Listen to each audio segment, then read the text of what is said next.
Chers auditeurs de Radio Espérance, bonjour. Aujourd'hui, mardi 11 novembre, nous commémorons la fin de la Première Guerre mondiale, appelée aussi la Grande Guerre. Grande, elle le fut, par le sacrifice et l'héroïsme des poilus, bien sûr, mais aussi par le cataclysme meurtrier qu'elle demeure dans notre mémoire commune. Songez donc, 9 millions de morts, dont 1,4 million pour la France. N'oublions pas non plus les 3,6 millions de blessés français, parmi lesquels plus d'1 million d'invalides permanents. Toutes les familles, ou presque, ont été touchées. Toutes les communes également, jusqu'au plus reculé des petits villages. J'habite dans un village de 700 habitants qui compte 14 noms sur son monument aux morts de la Grande Guerre. C'est proportionnellement considérable. La mémoire de la Grande Guerre est contrastée, elle est mélangée. Il y a la grandeur, la bravoure, il y a le courage, et il y a la désolation, le traumatisme, une forme d'apocalypse. J'imagine qu'au fond de leur tranchée, les poilus devaient avoir l'impression que le dragon de l'Apocalypse décrit par Saint Jean était en train de balayer le tiers des étoiles du ciel pour les précipiter sur la terre.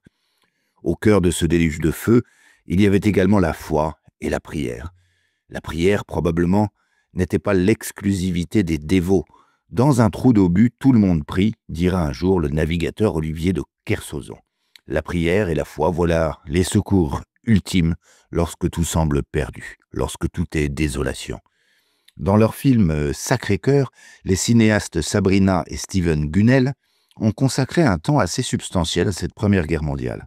En effet, la dévotion au Sacré-Cœur de Jésus a su se frayer un chemin jusque dans les tranchées.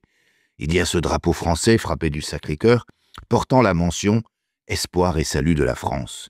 Je ne sais combien de milliers ou de dizaines de milliers de drapeaux ont été confectionnés et envoyés sur le front pour soutenir l'espérance des poilus, mais il me semble certain que ce drapeau bleu-blanc-rouge orné du cœur de Jésus a joué un rôle dans l'histoire, ne serait-ce que par l'impact spirituel qu'il a eu chez les combattants.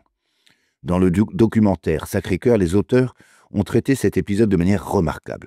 Ils font notamment vivre le souvenir du peintre Georges Desvallières, lequel n'était pas seulement un artiste, mais aussi un officier supérieur de la Grande Guerre. Il commanda en effet le 6e bataillon territorial de chasseurs alpins sur le front. Il avait, dès avant la guerre, développé une forte dévotion au Sacré-Cœur, lui consacrant plusieurs tableaux extraordinaires que je vous invite à découvrir, vous les trouverez peut-être sur Internet, et c'est tout naturellement qu'il fit du cœur de Jésus son secours et celui de ses soldats. La commémoration du 11 novembre peut être l'occasion pour chacun d'entre nous de redécouvrir cette dévotion populaire au Sacré-Cœur qui, je le pense, est encore appelée à jouer un rôle dans l'histoire de notre pays.